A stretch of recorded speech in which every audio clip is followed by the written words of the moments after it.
Assalamualaikum warahmatullahi wabarakatuh.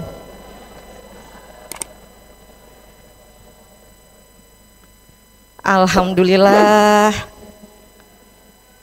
Sebelumnya kami yang saya hormati Bapak Kepala Divisi Pengkajian dan Pendidikan Dr. Insinyur Haji Rashidi HY SH MM MA CPA Cemet, ya, juga Ibu narasumber, teman-teman yang saya cintai, selamat datang. Ya, bagaimana kabarnya siang ini? Udah makan belum? Udah ya? Udah tidur? Yuk tidur. Ya, siang ini kita akan membahas suatu tema yang menarik nih teman-teman, yang lagi viral-viral banget. Makanya kita butuh teman-teman semua bisa hadir untuk mendengarkan penjelasan dari narasumber ahli kita, ya. Bersama saya Fenty Aini akan menemani, akan memandu diskusi kita siang ini, ya. Sudah hadir narasumber kita Dr. Rida Hesti Ratnasari MSI CRGP, ya. Beliau adalah banyak sekali, ya. Beliau ini profesionalitas beliau sudah mendapatkan sertifikasi BNSP dari tata kelola risiko terintegrasi. Kemudian ada asesor kompetensi, pimpinan Basnas daerah, ya, pimpinan pengawas syariah, instruktur penyelia, kemudian master trainer dan juga instruktur metodologi pelatihan. Masya Allah, berkah banget nih. Ini ilmunya nggak main-main ini, ya teman-teman. Maka siang ini kita akan membahas materi yang lagi hot, yang lagi barusan teman-teman juga menyaksikan di media manapun yang ada, ya. Sepertinya kita perlu lebih waspada, lebih mengetahui lagi bagaimana caranya kita, sebentar, maaf ya, maaf, apa ya judulnya tadi? Merawat harmoni menjaga NKRI. Beliau akan memberikan paparannya dan nanti akan ada sesi tanya jawab, baru nanti teman-teman boleh bertanya, ya. Silakan Ibu narasumber, Ibu Dr. Rida Hesti Ratnasari, waktu dan tempat kami persilakan. Terima kasih Mbak Fenty. Bismillahirrahmanirrahim. Assalamualaikum warahmatullahi wabarakatuh. Waalaikumsalam warahmatullahi wabarakatuh. Udah makan siang tapi kok masih lemes? Coba menjawab salamnya. Assalamualaikum warahmatullahi wabarakatuh. Terima kasih, semoga sudah makan siang, ya. Tapi ini bukan dongeng pengantar tidur, jadi jangan tidur. Baik, innalhamdalillah nahmaduhu wa nasta'inuhu wa nastaghfiruh wa na'udzu billahi min sururi anfusina wa min sayyiati a'malina may yahdihillahu fala mudhillalah wa may yudlilhu fala hadiyalah. Asyhadu an la ilaha illallah wa asyhadu anna Muhammadan abduhu wa rasuluh la nabiyya ba'da. Yang terhormat pimpinan kita Pak Dr. Kiai Haji Rashidi, mohon maaf gelarnya saya sulit mengingat karena panjang sekali. Panjang sekali. Mudah-mudahan Allah anugerahkan kesehatan kepada Amin. Bapak Dr. Kiai dan Amin. Senantiasa sukses dalam tugas mengemban tugas kebangsaan, keumatan dan tugas sehari-hari insya Allah. Amin. Yang sama-sama kita hormati juga Pak Didi beserta jajaran dan Mbak Fenty, terima kasih telah sama-sama mengawali dengan hangat, ya. Saya izin berdiri karena postur kecil kalau di belakang nggak kelihatan nanti. Izin Pak. Ya, baik. Slide-nya sudah boleh dimulai. Kita bersama-sama melihat slide. Mengapa siang ini kita harus berkumpul? Mengapa? Tadi diberikan judulnya merawat harmoni menjaga NKRI. Ya, Kenapa di JIC? Karena bentengnya diharapkan dari sini, dan jangan sampai ternyata struktur di dalam dan komunitas-komunitas yang bergabung dalam kajian-kajian Jakarta Islamic Center ini justru menjadi bagian dari penyebar luasan paham IRET. Ada yang tahu paham IRET? Angkat tangan dulu. Kalau mau jaga harmoni harus tahu dulu paham IRET. I-nya adalah, ini pretest ya. Yang bisa jawab berhadiah rumah, boleh Mbak Fenty? Boleh banget, boleh banget. Ayo silakan. Ada yang bisa? Boleh Pak Didi berhadiah rumah, rumah di surga. Amin. Coba ya. IRET. Paham IRET. Yuk. I-nya boleh open Google, open source. Masih belum ibu-ibu? Oke. I-nya intoleransi. Ibu yang jawab ya? Ibu, dicatat namanya Mbak, surprise-nya nanti. Iya, boleh. Jangan lupa nomor rekening. Intoleransi. R-nya radikalisme. Intoleransi, E-nya radikalisme. Ekstremisme. T-nya terorisme. Tepuk tangan untuk kita semua. Oke. Tanpa sadar paham IRET dipelihara, ditumbuh suburkan, diajarkan, disebarluaskan. Salah satu riset kita anak muda di salah satu kabupaten di Provinsi Riau, untuk satu perbedaan cara berdoa, angkat tangannya setinggi ini atau setinggi ini, salah satu jamaah maju ke depan, memukul tangannya imam yang dikatakan berdoanya salah, hanya karena perbedaan khilafiyah, perbedaan yang boleh berbeda, hanya karena perbedaan cara mengangkat tangan ketika berdoa tidak toleran. Itu yang dimaksud intoleransi. Jadi mengganggu orang-orang yang berbeda pandangan dengan kita, itu intoleransi. Sebaliknya yang toleran, walaupun ada yang berbeda dan mampu mengganggunya, kita tahan diri untuk tidak mengusiknya. Itu namanya toleran. Intoleran lawannya toleran. Ya. Lah, apa hubungannya dengan ini? Ketika sikap-sikap intoleran sudah ada di dalam jiwa anak-anak muda, dalam jiwa ibu-ibu, maka konflik akan mudah dipicu. Ya, konflik antar umat, konflik antar anak-anak bangsa. Oke, kita mulai dengan slide 1, mari kita lihat. Nah, ibu-ibu, kenapa kita mulai dengan anak muda? Ibu-ibu, saya ingin memberi apresiasi pada ibu-ibu yang jam siang-siang hadir di sini. Kita beri tepuk tangan dulu untuk para ibu. Ketika kita mendidik satu orang perempuan sama dengan mendidik generasi, satu generasi, maka satu orang ibu di sini, kami yakin ibu mendidik satu generasi sebagai ibu bangsa untuk tidak terpapar seperti ini. Anak-anak muda yang seharusnya berkontribusi bagi NKRI, ternyata 47,3% pelaku aksi teror adalah pemuda-pemudi usia 20-30 tahun. Masih muda, masih gagah perkasa, masih jalannya kenceng, lututnya belum getar-getar. Ternyata 47,3% dari pelaku teror adalah anak muda. Ini datanya. Next slide. Ini sebelum zero attack ya. Kita apresiasi dulu untuk zero attack 3 tahun berturut-turut ya. Tidak ada serangan aksi teror. Itu adalah bagian dari perjuangan di negeri ini. Ini masih ingat ya siapa-siapa mereka? Ketika melakukan aksi ini usia mereka antara 20 sampai 30 tahun. Ada yang kenal wajahnya? Ada yang tidak peduli? Nah, ini Mbak Fenty, kita justru khawatir dengan yang tidak peduli bahwa di sekitar kita rawan atau berpotensi terjadi aksi teror ketika intoleransi dibiarkan. Ya, ketika radikalisme dibiarkan, maka membuahkan aksi teror. Ya, hati-hati. Slide berikutnya.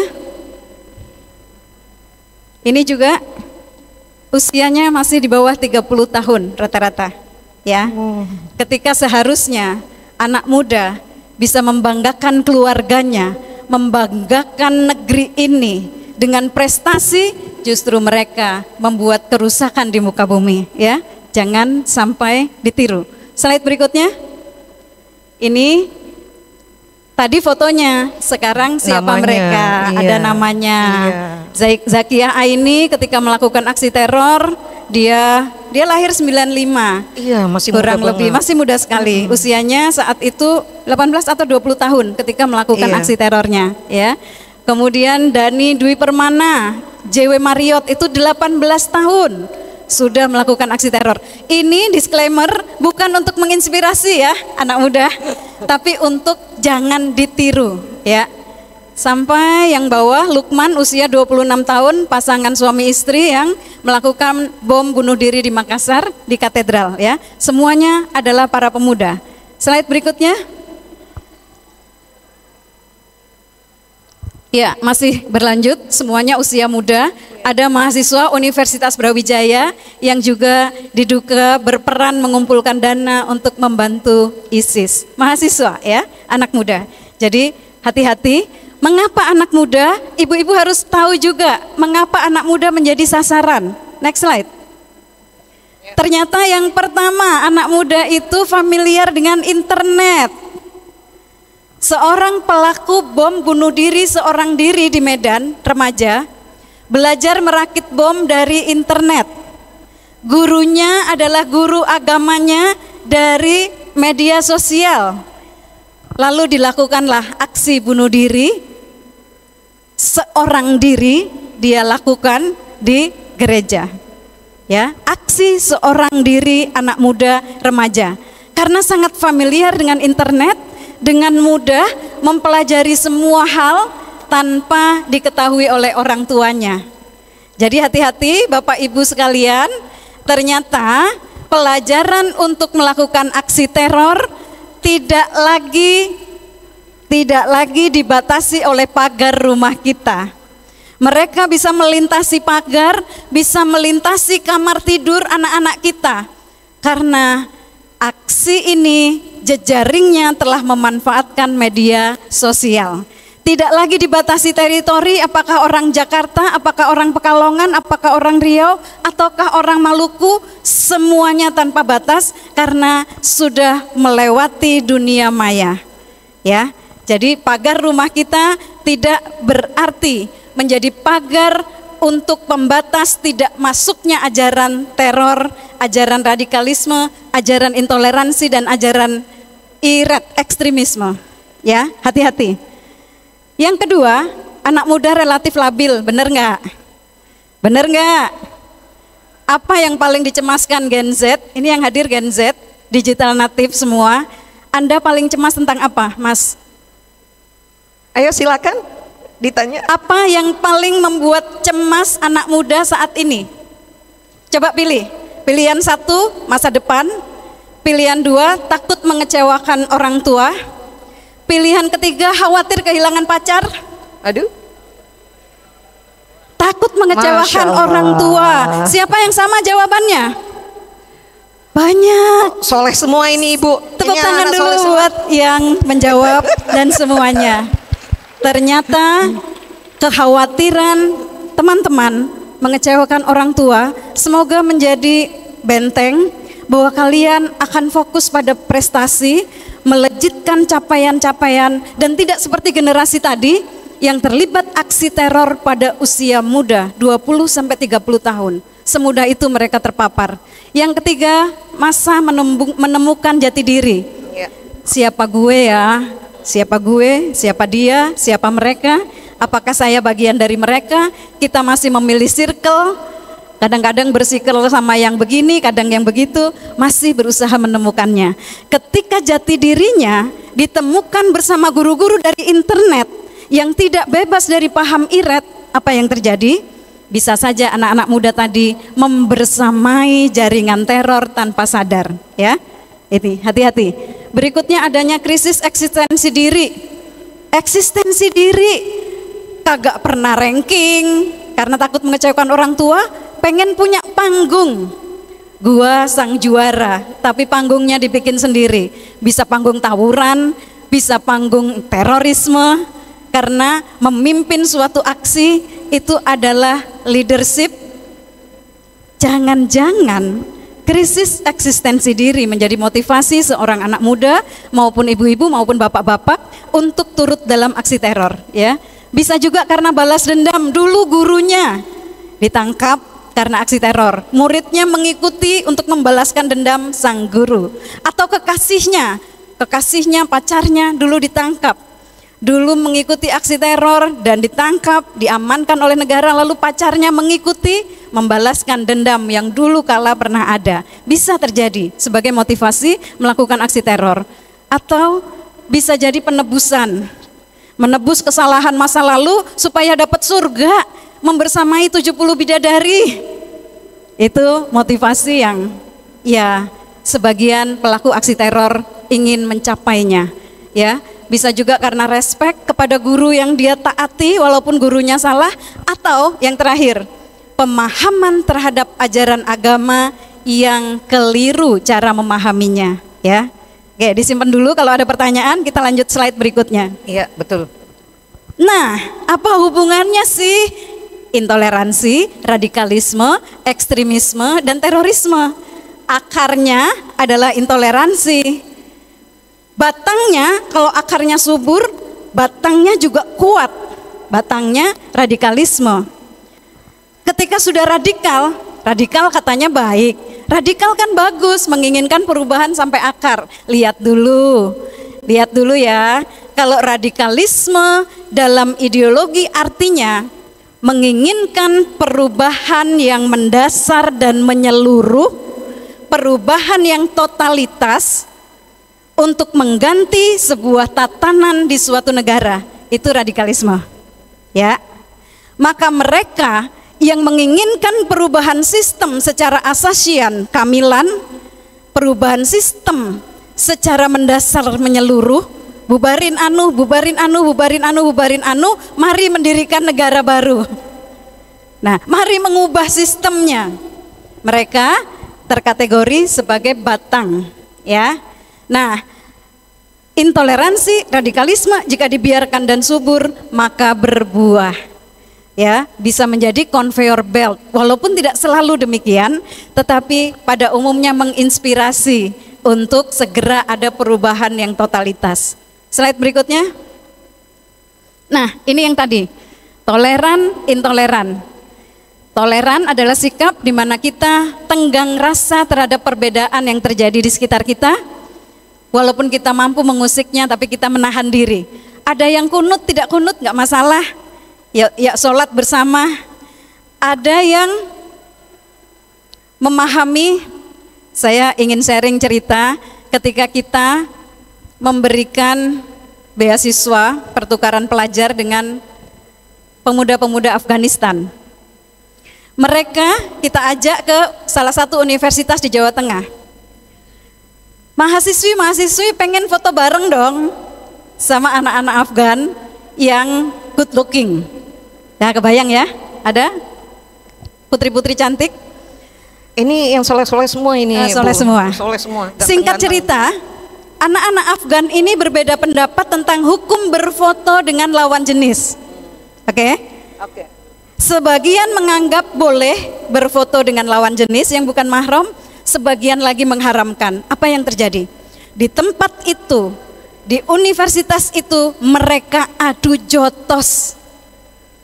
Ternyata konteks di negaranya yang konflik mempengaruhi cara mereka ketika berbeda pendapat. Mereka berantem, berkelahi fisik di depan gadis-gadis yang pengen minta foto tadi. Bisa dibayangkan nggak? Intoleransinya sedemikian tinggi. Yang di sini nggak gitu ya? Nggak gitu ya? Kurang lebih 100 hari mereka dididik di Indonesia, mereka baru tahu bahwa berbeda pendapat, it's okay. selama perbedaan pendapat itu di ranah yang memang diizinkan berbeda, dan tidak perlu intoleran mengganggu mereka yang berbeda pendapat dengan kita. Mereka baru mengerti itu karena cara mereka berkonflik dipupuk di dalam negaranya yang penuh konflik. Semoga anak-anak muda ini enggak ya, harus toleran bukan intoleran ya.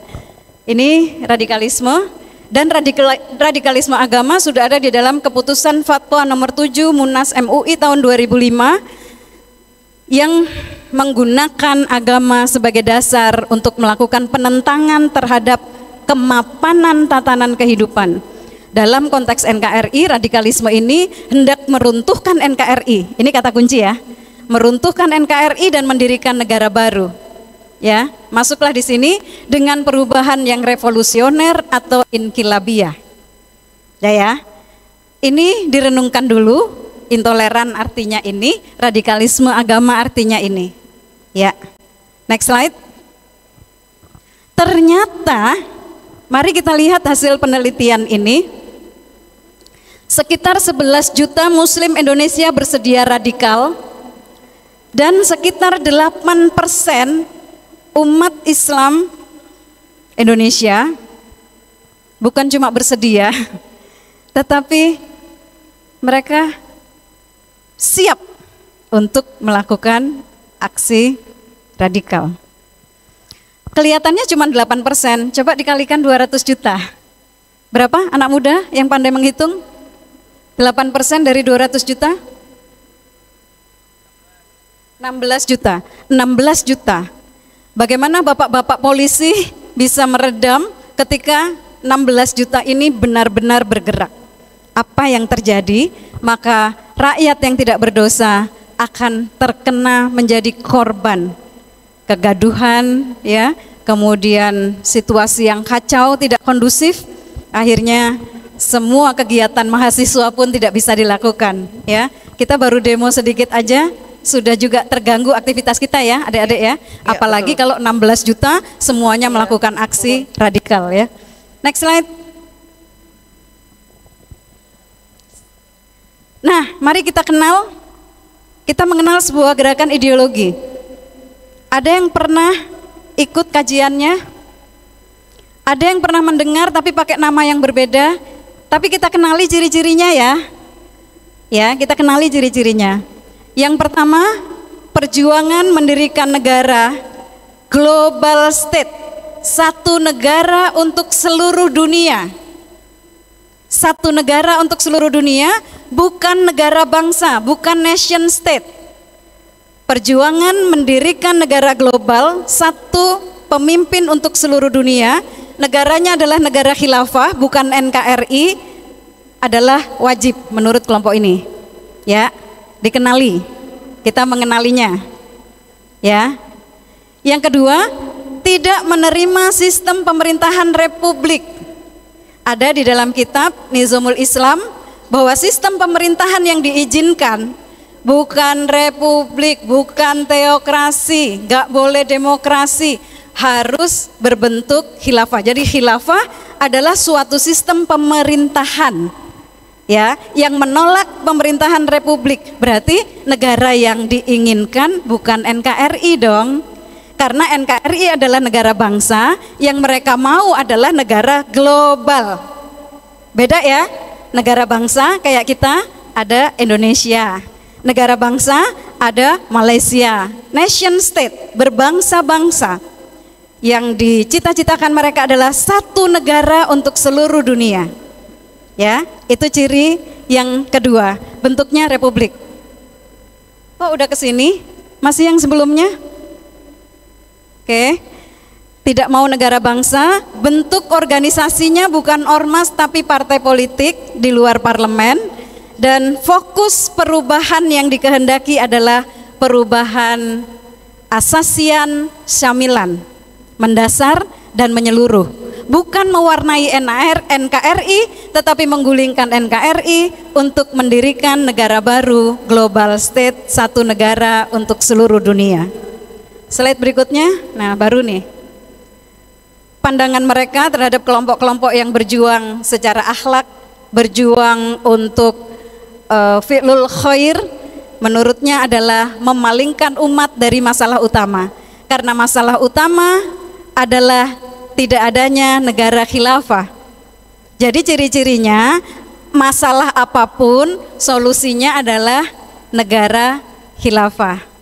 Ya, bukan solusinya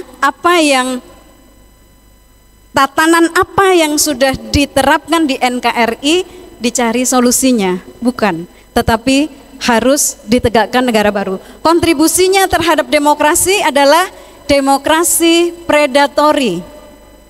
Tahu demokrasi predatori? Memanfaatkan demokrasi untuk membunuh demokrasi.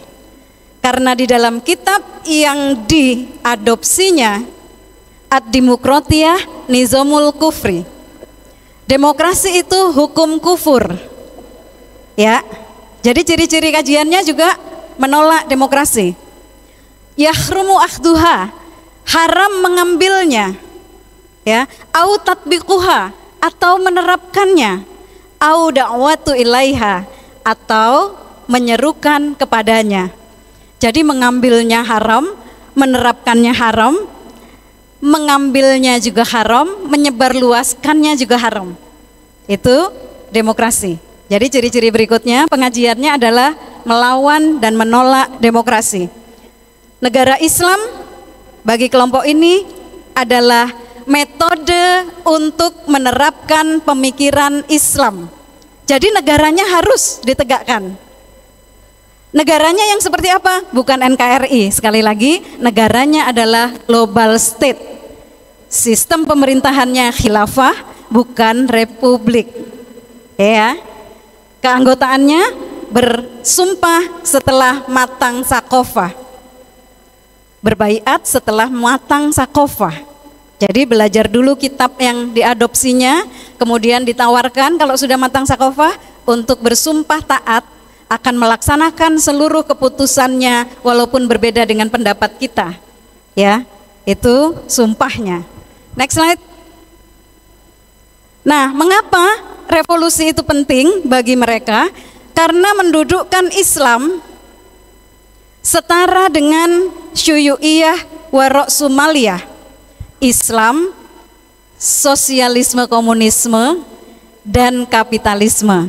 Jadi tidak mendudukkan agama Islam setara dengan Hindu, Buddha, Kristen.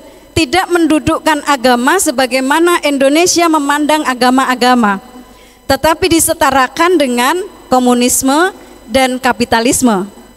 Bagi mereka ideologi hanya ada 3, kapitalisme, komunisme, dan Islam.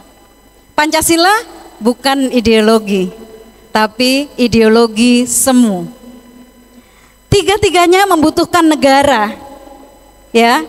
Tiga-tiganya membutuhkan negara untuk menerapkan seluruh sistem yang diyakini. Itu ya. Ini adalah latar belakang mereka mengapa harus mendirikan negara.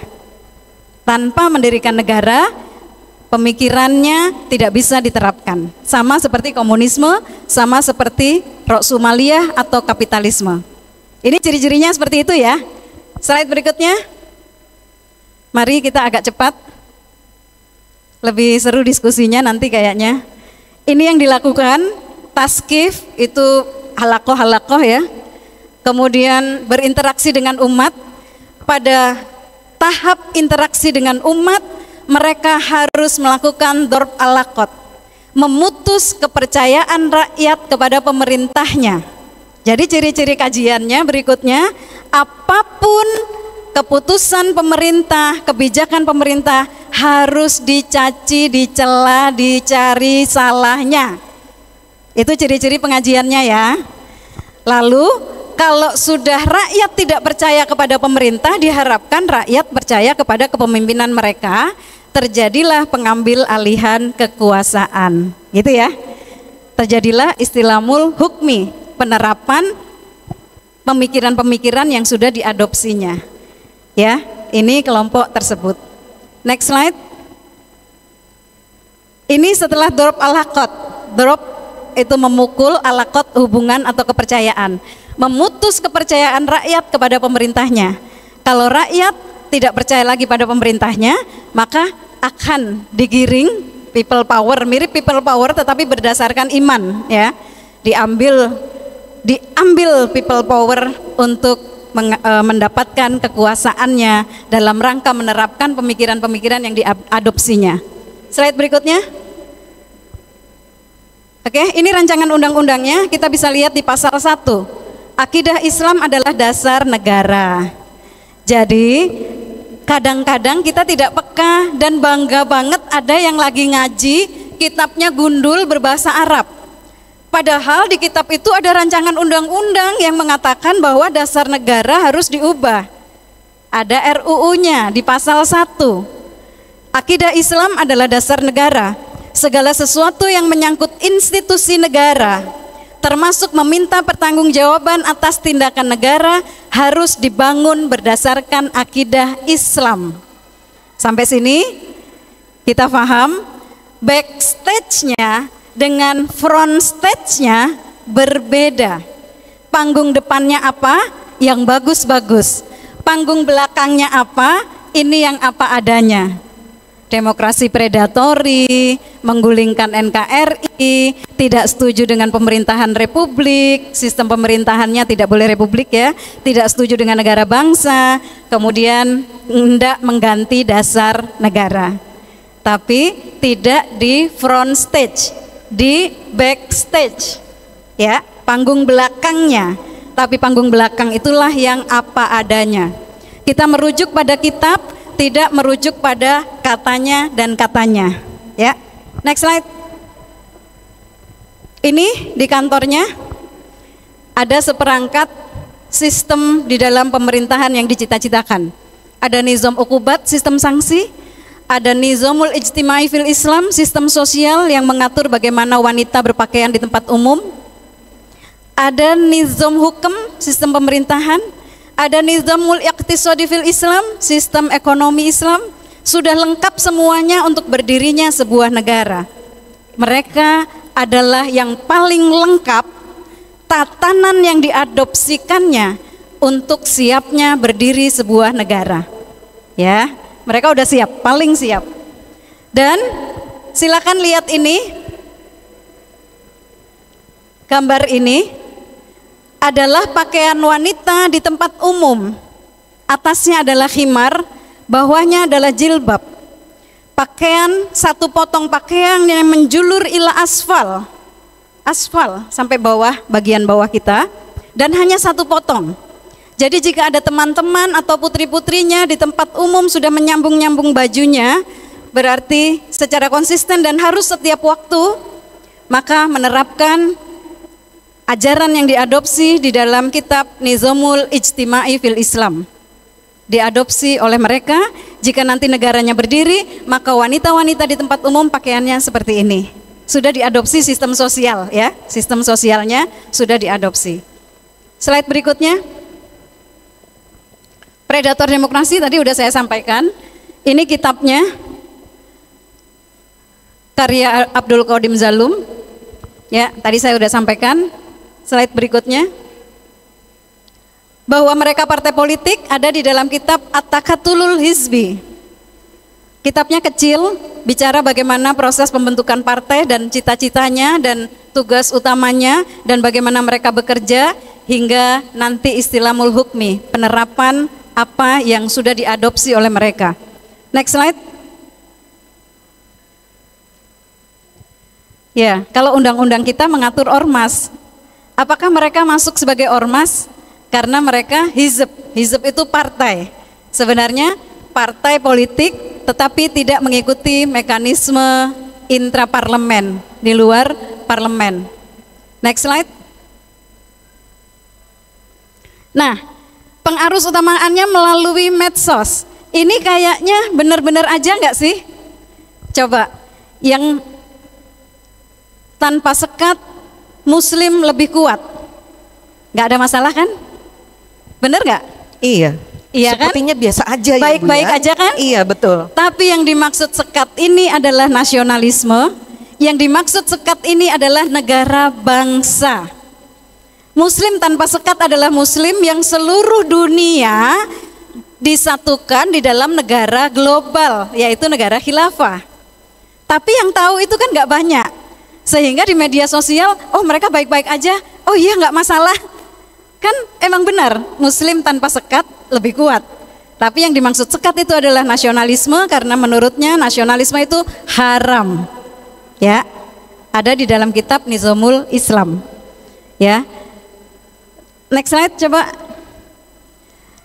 Oposisi biner, hati-hati Pak Kiai, Bu Nyai. Pak Kiai dan Bu Nyai dibagi dua, mau bersama Togut atau bersamanya, bagi dua. Mau menentang hukum Allah atau menentang mereka, menentang Togut. Para ulama menyuruh pada demokrasi, maka bukan menjadi warasatul anbiya, tetapi mewarisi Yunani. Dibagi dua, kalau ikut demokrasi ikut Yunani, kalau ikut mereka menumbangkan demokrasi berarti pewaris Nabi. Itu caranya. Jadi kita ini dibagi dua, bagi dua, bagi dua. Oposisi biner. Hati-hati anak muda, ketika ada yang mulai membenturkan Anda menjadi dua, kamu bersama Togut atau bersama Quran, cuma dua. Tidak ada ruang moderasi di tengah. Ruang tengahnya ditutup.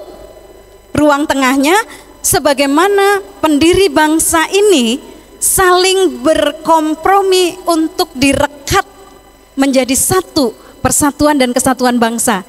Itu yang mereka tutup. Mereka oposisi biner. Kamu bersama Togut atau bersama kami. Hati-hati ya, jangan membelah dua-dua kita-kita nih. Ibu-ibu juga mulai waspada kalau ada pengajian-pengajian yang membelah dua. Mau bersama Togut atau bersama kami. Loh, emang ada pilihan lain? Dalam ruang-ruang khilafiyah ada ruang yang mengkompromikan perbedaan-perbedaan pendapat selama dalam hal yang khilafiyah atau ijtihadiyah. Slide berikutnya. 10 negara muslim dengan personal militer terbanyak gagal melindungi Gaza. Hanya khilafah yang mampu menyelesaikan. Ini arus derasnya seperti itu. Semua persoalan selesai dengan negara yang dicita-citakan itu. Berdirinya negara yang dicita-citakan. Slide berikutnya. Gagasannya terbuka tapi sistem selnya tertutup. Tidak dibuka berapa jumlah anggotanya, berapa musrifahnya, berapa darisahnya. Next slide. Dan mereka adalah satu kesatuan dengan Hizbut Tahrir Internasional ya, tidak terpisah. Ini 21 negara yang sudah melarang. Tetapi di Indonesia dicabut badan hukumnya tanpa melarang penyebar luasan ideologinya. Paham ya? Paham? Paham? Badan hukumnya dicabut, tetapi ideologinya disebarkan dengan sebebas-bebasnya. Ya, beda kan? Mereka saat ini bergerak tanpa harus terikat dengan badan hukum, malah lebih liar dengan memakai cover atau lembaga mantel yang bermacam-macam sampai kita samar ini mereka atau bukan ya. Hati-hati. Next slide. Bahayanya ancaman ideologis terhadap NKRI, konflik sosial ideologis. Pak Kiai izin, dulu kita konfliknya konflik khilafiyah, kunut tidak kunut, bertransformasi menjadi takfiri ideologis. Kamu ikut Togut, kamu ikut demokrasi sistem kufur. Itu konflik ideologi, bukan lagi di ranah khilafiyah. Membawanya ke ranah akidah. Kafir ideologi. Jadi ada takfiri baru, bukan takfiri seperti cara mengkafirkan ibadah yang bid'ah, tetapi takfiri ideologi. Mengkafirkan mereka yang membersamai demokrasi, mengkafirkan mereka yang setuju negara bangsa, mengkafirkan mereka yang memelihara nasionalisme. Orang hanya ada yang kafir ideologi atau berideologi seperti mereka. Binary, oposisi binary. Teman-teman yang jurusannya sosiologi pasti ada. Saya belajar itu di UI, kebetulan saya S2-nya sosiologi di UI, S3-nya saya kesejahteraan sosial di UI juga. Tepuk tangan untuk saya. Kenapa tepuk tangan nih ya Mbak Fenty ya? Biasa aja sih. supaya nggak ngantuk aja tepuk tangannya ya. Nah, revolusi atau inqilabiyah merupakan perubahan yang dicita-citakan. Jadi mereka tidak pernah puas dengan adanya sistem ekonomi syariah, tidak puas dengan adanya sistem atau dengan adanya Jakarta Islamic Center yang terus beraktivitas. Tidak puas dengan itu, karena yang diinginkan adalah perubahan totalitas. Seluruh sistem atau tatanan yang ada di NKRI diganti dasar negaranya, diganti negara bangsanya menjadi negara global, satu negara untuk seluruh dunia. Mereka memutus kepercayaan rakyat kepada penguasanya, kepada pemerintah, untuk mendapatkan dukungan rakyat dalam rangka mendirikan negara yang dicita-citakan. Mereka adalah predator demokrasi, tadi kita sudah bahas, dan adalah ancaman bagi persatuan dan kesatuan bangsa. Kayaknya selesai. Slide berikutnya. Ini lewat aja. Intinya, walaupun dilarang di Yordan, anggotanya bertambah 2000-an. Jadi pelarangan atau pencabutan badan hukum tidak berarti apa-apa kalau tidak diikuti dengan mendampingi bagaimana mereka menyebarluaskan ideologinya. Ya, next slide. Mari bersama menjaga NKRI. Ibu-ibu, deteksi dini ya Bu. Saat ini bahkan di satu masjid di Kota Depok ada mbak-mbak ngaji. Aman nih, mbak-mbak ngaji, soleha. Saya dekati. Kitabnya adalah Ajhizatud Daulah, struktur negara. Lah, ngaji, kitabnya kitab gundul, kayaknya hormat, kayaknya hebat, semuanya tidak peduli, bahkan memuji. Tetapi sesungguhnya pengajian itu adalah pengajian ideologis dalam rangka untuk apa? Dalam rangka mengganti NKRI menjadi negara baru yang sifatnya global, bukan nation state. Mari kita deteksi dini bersama-sama. Tutor sebaya, pemuda-pemudi dan ibu-ibu yang sudah hadir di sini, mari menularkan pemahamannya di sekitar kita ya. Kemudian mari mewarnai dengan damai, tidak perlu tersulut konflik. Kita menularkan kesadaran menjaga NKRI, hati-hati dengan propaganda IRET, hati-hati ya. Mari kita menjadi duta anti IRET, mari kita memelihara harmoni, menolaklah jika dibagi-bagi menjadi dua, oposisi binary, oke? Dan terakhir, mari kita fokus melindungi umat, menjaga persatuan dan kesatuan bangsa bersama-sama. Terima kasih, selamat tidur siang. Assalamualaikum warahmatullahi wabarakatuh. Masya Allah, tabarakallah, Ustazah, Bu Doktor yang luar biasa ilmunya. Masya Allah. Yuk, mari teman-teman, kita buka sesi pertanyaan. Sesi pertama dimulai dari 3 pertanyaan, silahkan. Siapa yang mau bertanya? Ya, silakan Ustazah. Dari sebelah kiri ada ibu kita.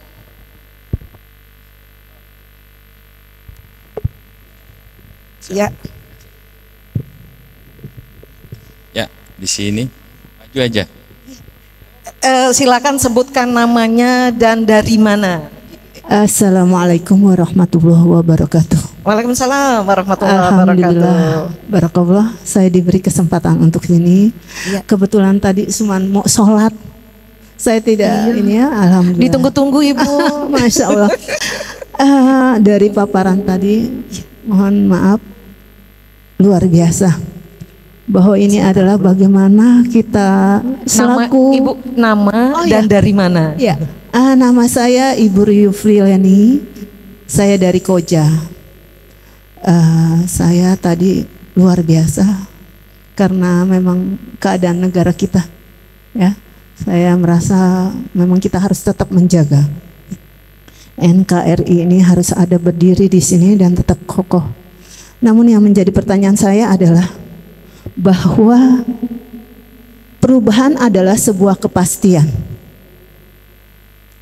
Yang menjadi tugas kita adalah bagaimana perubahan itu tetap harus ada dengan tujuan kita bahwa kita harus tetap ada NKRI. Sementara di luar sana, baik anak muda yang luar biasa dengan media sosial yang sangat-sangat kita memang ada sisi positif, namun kita pikirkan juga sisi negatif itu. yang kami sangat menjadi PR mungkin sebagai orang tua, sebagai pendidik, apalagi kami sebagai ibu, bahwa Madrasatul Ula, ibu adalah pendidik. Ini yang menjadi tugas kami. Kami ingin bagaimana kami membentengi anak-anak kami. Kemudian kita tahu masalah Alifia, masalah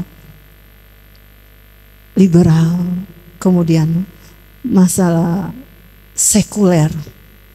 Ini cuma saya ingin tanyakan, selaku orang tua, selaku pendidik, apa yang harus kami lakukan? Karena ini PR kami. Untuk antisipasinya ya Ibu? Iya, kita tahu dengan keadaan saat ini. Itu aja mungkin Ibu. Wabillahi taufiq wal hidayah. Wassalamualaikum warahmatullahi wabarakatuh. Waalaikumsalam warahmatullahi wabarakatuh. Kita kumpulin dulu aja ya Bu ya. Yang pertama dari Ibu Yufrileni, udah silakan yang di tengah. Ayo silakan. Masih dikasih 2 kesempatan. Ayo teman-teman silakan, apa aja boleh ditanya. Apakah susah membedakan misalnya ya? Kita sering mendapatkan broadcast atau chattingan dari mana ya? yang kita nggak tahu di sini mana, aja Ustaz. yang mana yang hoax, yang mana yang fakta yang benar. Mungkin itu juga boleh kita tanyakan. Gimana cara membedakannya? Silakan, silakan. Siapa yang mau bertanya? Yuk. Assalamualaikum warahmatullahi wabarakatuh. Mohon afwan sebelum dan sesudahnya, tak mengurangi rasa takjim ana terhadap kepada siapapun itu, bahwa sesungguhnya manusia tidak ada yang di dunia ini. Yang menjadi pertanyaan, bagaimana sih sebenarnya mengimplementasikan IPOLEK Sosbud untuk NKRI dari akar rumput sampai ke para stakeholder? Karena sesungguhnya di Indonesia ini dari afwan ya, belum apa-apa kalau belum wani piro untuk menjadi provokator kayak demo kemarin. Bukannya untuk apa-apa, ini kan kasihan anak cucu generasi mendatang. Bagaimanakah solusinya? Terima kasih. Assalamualaikum warahmatullahi wabarakatuh. Ibu maaf, nama dan dari mana Ibu? Lina, Jamaah Islamik. Terima Oke, kasih. iya, Ibu Lina. Ibu-ibunya udah dulu ya. Kita ke teman-teman yang Gen Z ini. Ayo silakan teman-teman. Ayo ditunggu. Ayo. Biasanya Gen Z lebih suka dengar berita yang bagaimana gitu. Boleh kita tanyakan. Iya. Panitia ada door prize kah? Halo.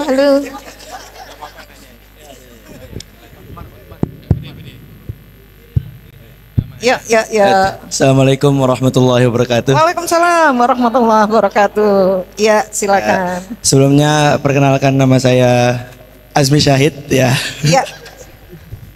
Jadi gini Bu, pertanyaan dari saya itu mewakili dari teman-teman kita yang ada di sini semuanya. Santri Swamania. Ya. Ini sih berkaitan dengan demo yang kemarin terjadi itu, apakah itu masuk ke dalam ideologi khilafah? Karena itu kan sebagai bentuk para masyarakat untuk revolusi negara ini untuk menjadi lebih baik ke depannya gitu kan ya Bu ya. Nah, Ya, betul. jadi yang kita pikirkan itu, apakah demo yang kemarin itu termasuk ke dalam ideologi khilafah, yang dimana apakah ideologi itu salah atau benarnya? Nah, kita minta kayak bahasanya itu apa penjelasan gitu dari demo yang kemarin itu, apakah itu suatu hal yang bisa kita benarkan atau bagaimananya gitu Bu. Iya. Sekian dari saya, terima kasih Bu. Baik, alhamdulillah. Luar biasa. Iya. Gitu ya. Baik, kita cukupkan 3 pertanyaan dulu dan akan langsung dijawab oleh Ibu Rida. Silakan Ibu. Alhamdulillah, terima kasih. Ternyata nggak ada yang ngantuk ya. Saya pikir tadi Alhamdulillah. saya pengantar tidur. Seru nih Bu, seru. Ya, kita mulai dari ibu-ibu atau Ananda? Ibu, oh terserah Ibu aja. Baik, Ibu Leni, terima kasih, Iya. salam kenal. Semoga kita terus bersama-sama menjadi ibu bangsa. Amin. Dan kita memberi warna kepada lingkungan kita dengan warna yang baik, insya Allah. Amin. Pertama, bagaimana perubahan yang harus ada tetapi tetap dalam ranah NKRI. Iya. Yang pertama, ketika semua warga negara Indonesia menyadari batas kewenangannya dalam melaksanakan amar ma'ruf nahi mungkar, berdakwah, tidak ada yang boleh melanggar kewenangan. Ya.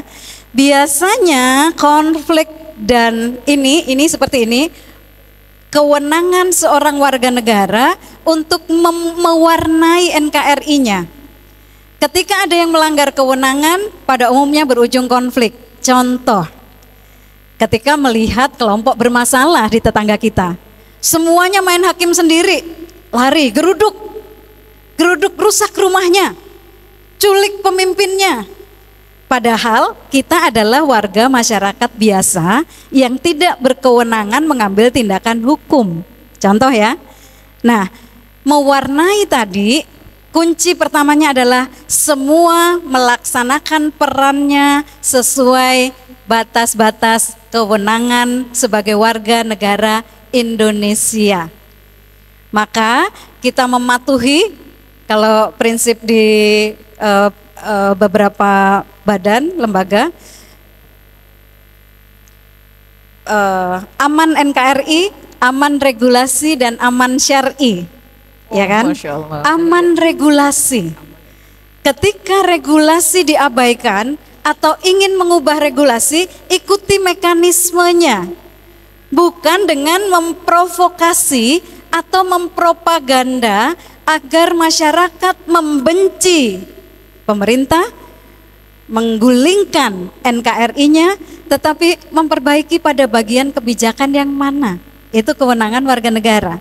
Dakwahnya, dakwah yang tentu saja tidak melanggar regulasi, tidak melanggar NKRI, tidak melanggar syarak. Ya, itu yang harus dilakukan. Kemudian yang kedua, bagaimana membentengi tadi ya.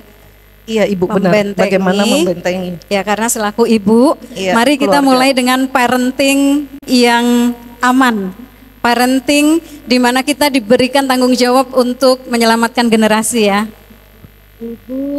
Ibu Leni. Yang pertama, mari kita semua menjadi ibu yang peka. Ibu yang peka ya, karena kalau terlambat mengatasi anak kita, keponakan kita, adik kita, maka sudah menjadi bom waktu di kemudian hari. Ya, para betul. Ibu mari peka. Ketika semula anaknya ceria, terbuka, tiba-tiba tertutup, langsung masuk kamar, langsung buka laptopnya, langsung online tutorial. Kita mulai peka. Pada saat kita mendeteksi perubahan, Ananda yang semula ceria menjadi murung saja, seorang ibu harus segera tampil menyelesaikannya. Dengan cara apa? Yang kedua, seorang ibu mari kita jaga agar tetap menjadi rujukan utama bagi putra-putri kita. Jadi kalau ada pendapat yang berbeda, Ananda akan datang ke Ibu Leni. Ibu, tadi teman aku bilang NKRI harus diubah. Menurut Ibu gimana? Nah, untuk seorang ibu menjadi rujukan utama bagi putra-putrinya, mari kita menjaga kepercayaan Ananda kepada kita. Ya. Contoh, ibu-ibu atau nenek-nenek biasanya menghalalkan bohong nih kepada cucu. Nenek pergi dulu ya, nanti jam 4 nenek sudah pulang. Ternyata jam 4 nenek belum pulang. Seorang ibu pergi ke kantor. Ibu nanti pulang jam berapa? Putranya tanya. Nanti jam 5 sore ibu sudah di rumah. Jam 5 sore anaknya melihat jam, ibu belum di rumah. Saat itu juga kepercayaan Ananda kepada ibu rusak. Ketika kepercayaan Ananda kepada ibunda atau cucunda kepada neneknya sudah hilang, mereka bicara apapun, kita bicara apapun tidak akan dipercaya. Ya, hati-hati. Mari kita jaga kepercayaan Ananda, cucunda di dalam mendidik, sehingga anak-anak menjadikan ibunya atau neneknya menjadi rujukan utama menghadapi perbedaan-perbedaan pendapat di media sosial maupun di lingkungan sekitarnya. Menjaga kepercayaan orang-orang yang kita didik. Karena kita madrasatul ula, maka mari kita menjadi sosok yang terpercaya dan pantas dirujuk pendapatnya, ya. Itu yang kedua. Yang ketiga, Mari kita membiasakan anak cucu kita bergabung dengan kelompok yang inklusif, yang terbuka. Bukan kelompok yang sembunyi-sembunyi ngajinya di balik dinding, ngajinya di tempat sepi, gak boleh ada yang lain masuk. Ya, kita membuat mereka terbiasa untuk siap berada di ruang-ruang terbuka, bukan di ruang-ruang tertutup yang kita tidak bisa mengendalikannya. Berteman dengan orang-orang soleh yang kita juga kenal. Yang keempat, mari kita menjadi sahabat mereka. Anak-anak muda ini, dia lebih senang dipersahabati. Apalagi yang laki-laki, sangat tidak suka dihakimi, sangat tidak suka digurui. Kebetulan anak saya baru 7, Mbak Fenty. Masya Allah. 7 itu 5 laki-laki dan 2 perempuan. Saya memperlakukan anak laki-laki saya sedemikian tinggi karena dia dikukuhkan sebagai qawam. Jadi kalau saya ngajarin mereka pakai bahasa bertanya. Nah, Umi lupa bahasa Arabnya rumah apa ya? Jadi dengan senang hati mereka waktu kecil-kecil jadi gurunya dan saya jadi muridnya.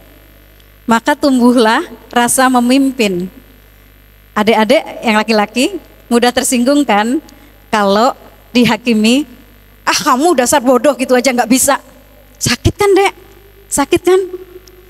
Ketika saya mengajari mereka, saya tidak pernah bilang nomor 3 salah. Enggak. Kak, coba nomor 3 diperiksa lagi. Enak kan? Lebih enak didengar. Ya, jadi bangun ikatan persahabatan dengan Ananda atau Cucunda dengan persahabatan yang hangat. Tidak menghakimi, tidak menggurui, tidak menyudutkan. Maka anak-anak muda ini akan bersahabat dengan kita.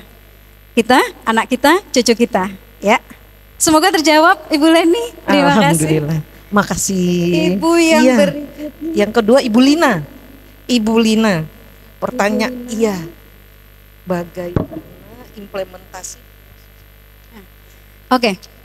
Begini Ibu Lina, bahwa tatanan di negeri ini sudah berlangsung sekian lama dengan segala dinamikanya.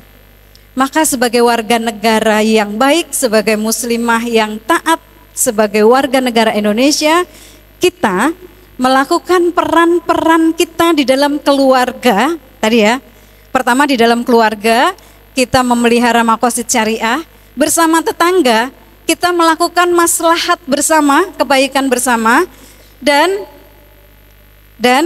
tadi Ipolek Sosbud Hankam yang sudah diatur, kita menerapkannya, dan ketika kita tidak setuju dengan sesuatu, kita lakukan cara-cara menyatakannya sesuai mekanisme yang berlaku di NKRI. Bukan mengubah tatanannya, tetapi mewarnai tatanan yang sudah ada agar menjadi lebih baik.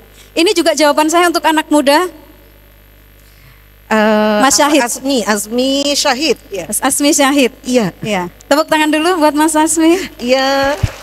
Dari Ponpes Sulaimaniyah. Dari Sulaimaniyah. Iya, betul. Nanti mau kuliah di mana, Mas? Turki. Iya. Turki.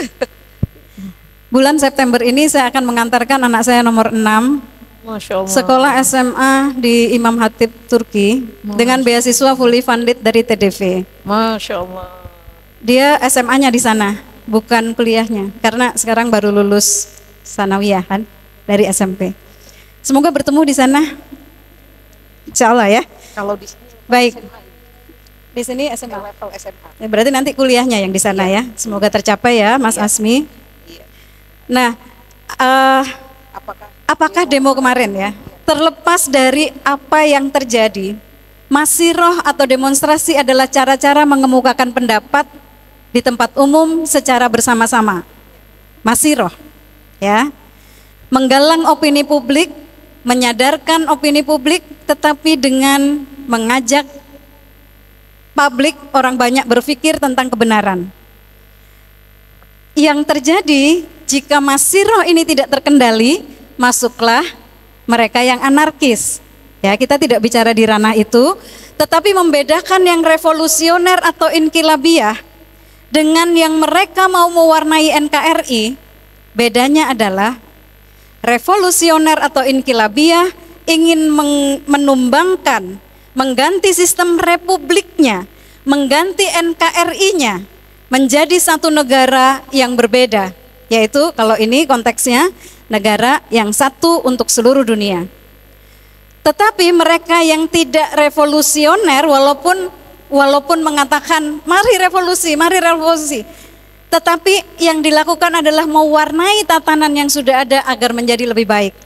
Misalnya Mas Syahid, Mas Asmi mendakwahi agar berakhlak mulia, mendakwahi agar teman-teman belajar dengan baik dan benar, mendakwahkan agar ayo berprestasi, membawa nama harum bangsa Indonesia di luar, di Turki, dimanapun. Maka berarti bukan gerakan inkilabiyah atau revolusioner, karena tidak mengubah tatanannya, tetapi mewarnai tatanannya. Di situ bedanya ya. Sekarang bisa dimengerti.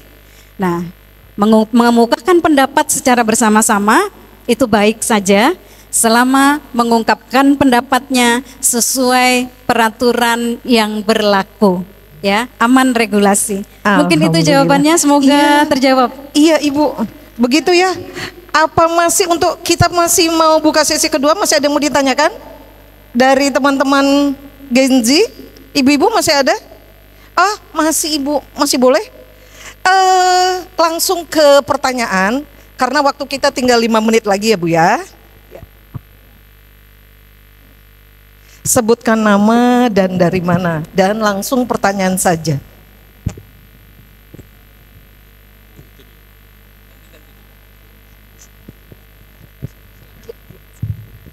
Izin? Iya, silakan Ibu. Assalamualaikum warahmatullahi wabarakatuh. Waalaikumsalam warahmatullahi wabarakatuh. Kami dari komunitas Himpaudi, yaitu Himpunan Pendidik dan Tenaga Kependidikan Anak Usia Dini. Namanya Ibu Endang Kuswatiningsih. Alhamdulillah. Dengan situasi yang sekarang sedang berlangsung di negara kita, persoalan negara kita adalah sebagai warga negara yang baik, tetapi seiring dengan perkembangan teknologi dan zamannya, tetapi saat ini justru banyak eksekutif negara menunjukkan sikap dan akhlak yang tidak menjadi contoh untuk generasi muda. Bagaimana cara menyadarkan sikap-sikap yang tidak menjadi contoh tersebut?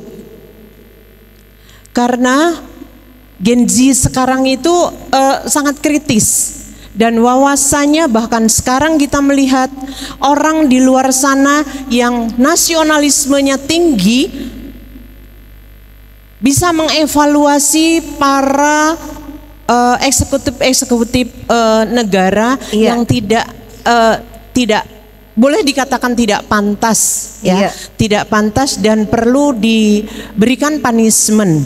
Oleh siapa? Oleh generasi Gen Z, ya, supaya apa? Supaya tetap menjunjung tinggi nasionalis negara kita dan NKRI tetap berkobar sampai kapanpun. Merdeka. Mohon arahannya baik Ibu. Untuk anak-anak terima kasih muda. Ibu Endang. Terima kasih. Assalamualaikum warahmatullahi wabarakatuh. Waalaikumsalam warahmatullahi wabarakatuh. Masih ada? Kayaknya ibu-ibu banyak banget yang mau ditanyakan. Iya, silakan Ibu. Sebutkan nama dan dari mana. Assalamualaikum warahmatullahi wabarakatuh. Waalaikumsalam warahmatullahi wabarakatuh. Nama saya Ibu Samiah dari Koja. Iya. Yang mau saya tanyakan mengenai pemerintahan ini,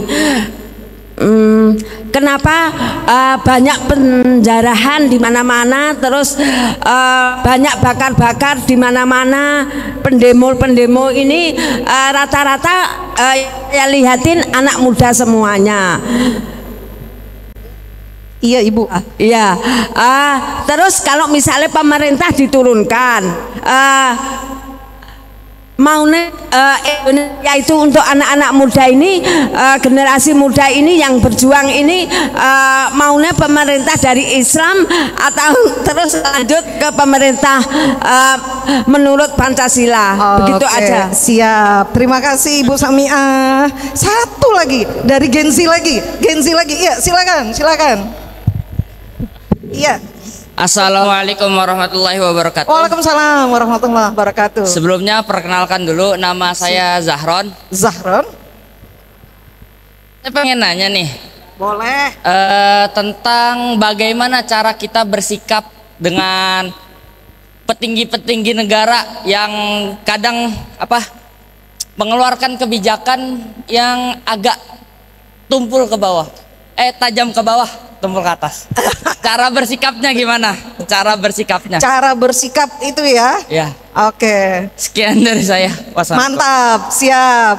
Udah, oke. Boleh, satu lagi aja. Langsung ya Ibu ya, ke pertanyaannya saja. Nama dan dari mana? Assalamualaikum. Ya, warahmatullahi wabarakatuh. Warahmatullahi wabarakatuh. Saya dari Aisyah, Ibu. Ibu Salvinur dari Aisyah. Mungkin Ibu bisa mengusulkan kepada Bapak Presiden ya Bu. Kalau bisa anggota DPR itu harus punya ijazah S2 atau S3. Ya, yang orang-orang yang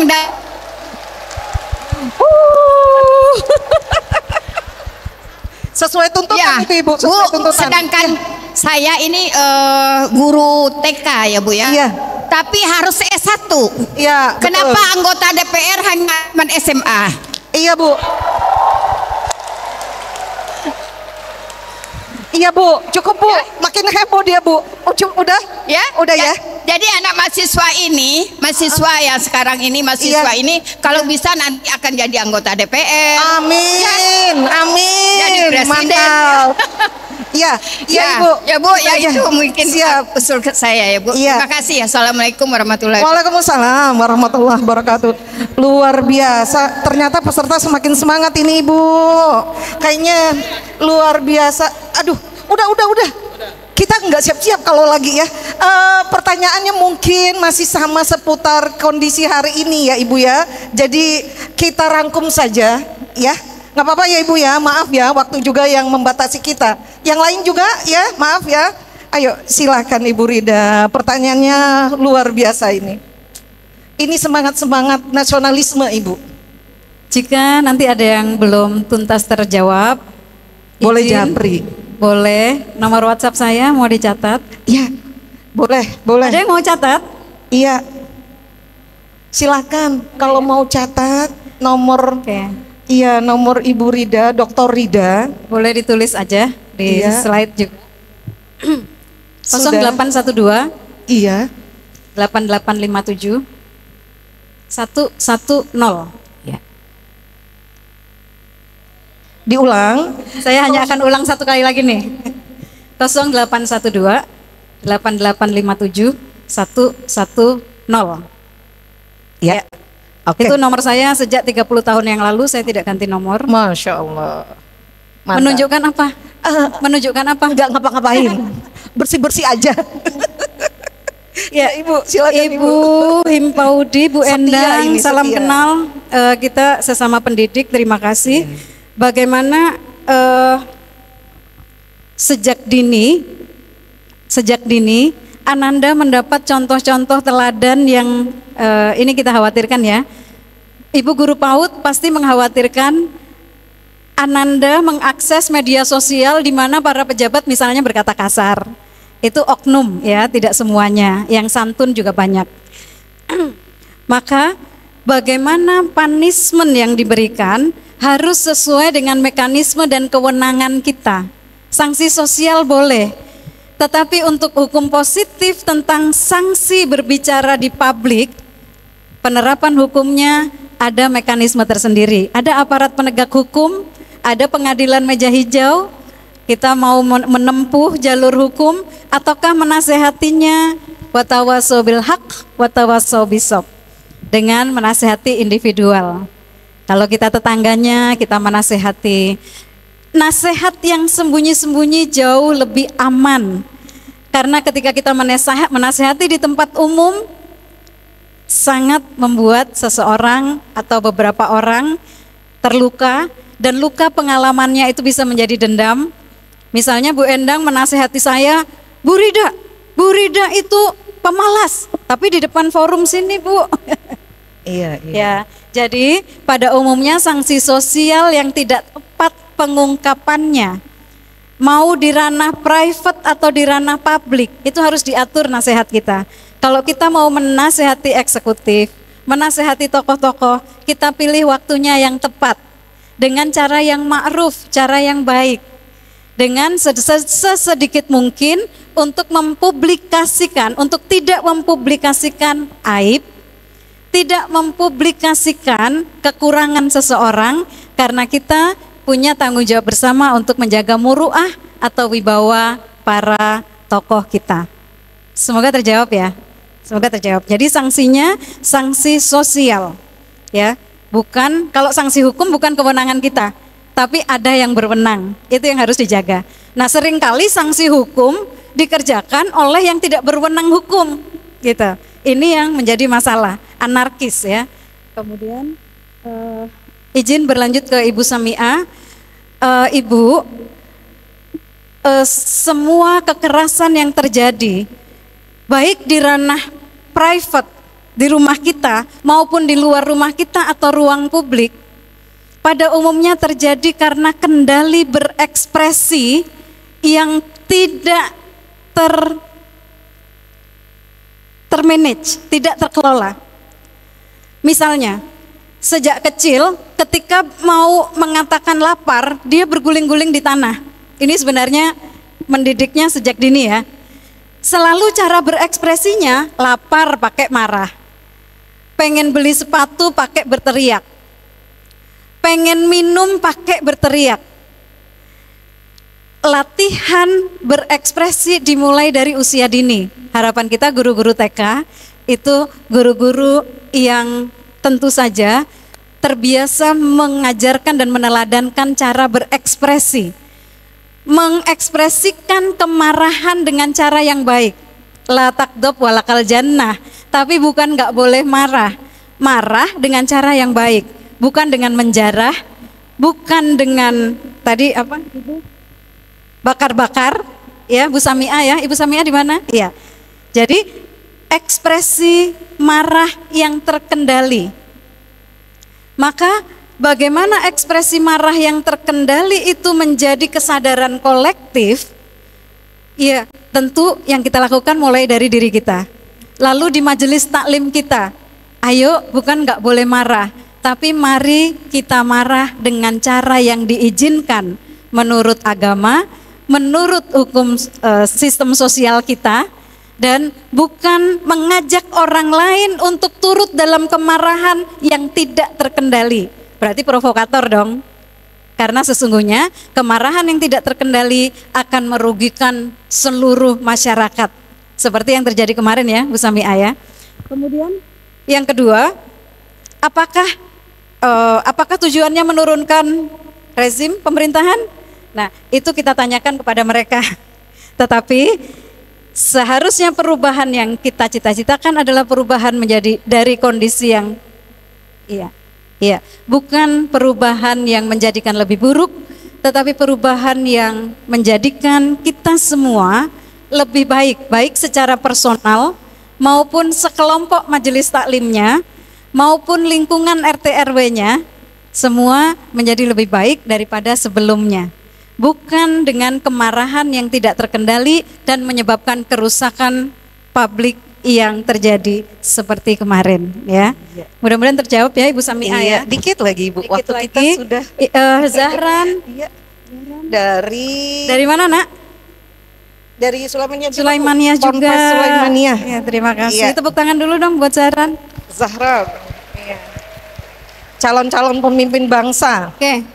Begini ya nak, cara bersikap, kita punya cara bersikap di ranah private dan di ranah publik. Media sosial itu ranah publik. Maka kita harus mematuhi semua peraturan di public area. Beberapa kasus hukum yang saya memberi keterangan sebagai ahli, ada yang tidak bisa diproses hukum karena penyebar luasannya dilakukan di private area, di rumahnya sendiri. Jadi kalau Mas Zahran sedang diskusi dengan ibunya atau ayahnya, diskusi apapun, atau di ruang kelas, di UI misalnya sedang dibahas paham Marxisme, tapi di ruang kelas saja. Untuk kebutuhan akademik dan intelektual, kita belajar paham komunis, tapi selesai di ruang kelas. Untuk keperluan nanti UAS, ya, yang jurusan sosiologi ada. Kalau dibawa keluar kelas, lalu kita mempropagandakan, mari kita tegakkan komunisme, ya kan? Maka menjadi terjerat hukum. Begitu ya Mas Zahran ya? Iya. Ya. Kalau dilakukan di tempat umum harus mematuhi regulasi yang berlaku, hukum positif yang berlaku. Yang kedua, harus dengan mekanisme yang sah menurut regulasi. Jadi Mas Zahran jangan menempuh cara-cara yang tidak diizinkan oleh regulasi. Terakhir, mari kita menasehati dengan cara yang baik. Watawassobil haq, watawassobis sabr. Ibu Aisyah, tepuk tangan aja buat Ibu Aisyah. Terima kasih. Tadi namanya Bu siapa ya? Yang Ibu Aisyah. Siapa tadi yang nggak begitu jelas? Maaf ini Bu. Ya, Ibu sedang menyemangati kita semua untuk meningkatkan kapasitas anak-anak muda. Jangan berhenti menambah kapasitas diri agar kebermanfaatan Anda semua, teman-temanku yang saya banggakan, karena sampai sesore ini, sesiang ini tidak ngantuk. Kita berharap tongkat estafet berikutnya ada di tangan Anda yang hadir kali ini. Kita doakan mereka ya Ibu. Amin, ya. Terima kasih. Ya wassalamualaikum warahmatullahi wabarakatuh. Waalaikumsalam warahmatullahi wabarakatuh. Alhamdulillah. Tanpa terasa waktu kita udah sampai di 1,5 jam loh. Padahal tadi ngumpulin di awal kita susah banget. Ternyata seru ya, teman-teman, seru ya. Baik, tanpa memperpanjang lagi, kita akan tutup ya. Insya Allah kita siap merawat, apa tadi ya Bu ya judulnya? Merawat, Masya Allah. Ya, kita merawat harmoni, menjaga NKRI. Insya Allah kita semua siap?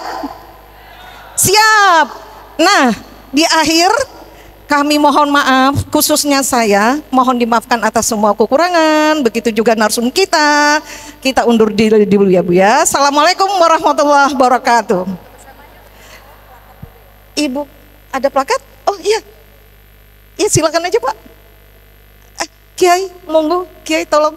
Silakan Kiai yang menyerahkan langsung. Teman-teman jangan bubar dulu ya. Ibu kita mau foto bersama nantinya. Silakan.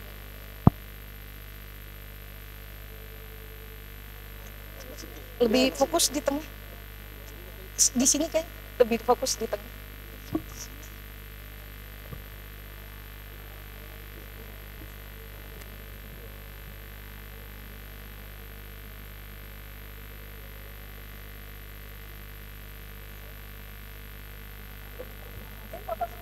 Maju yuk, maju atau kita ngadep ke sana Ibu? Kita dipoto dari sini, iya. Kita yang turun? Iya. Oh iya, iya, ayo Ibu. Iya foto, mau-mauan. Oh Masya Allah, waktunya udah. Ya.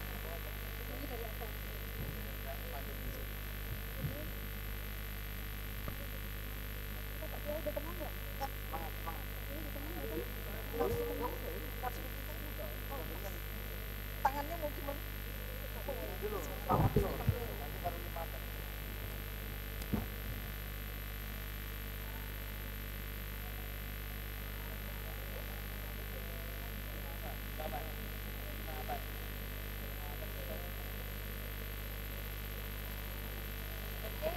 Bersama para peserta.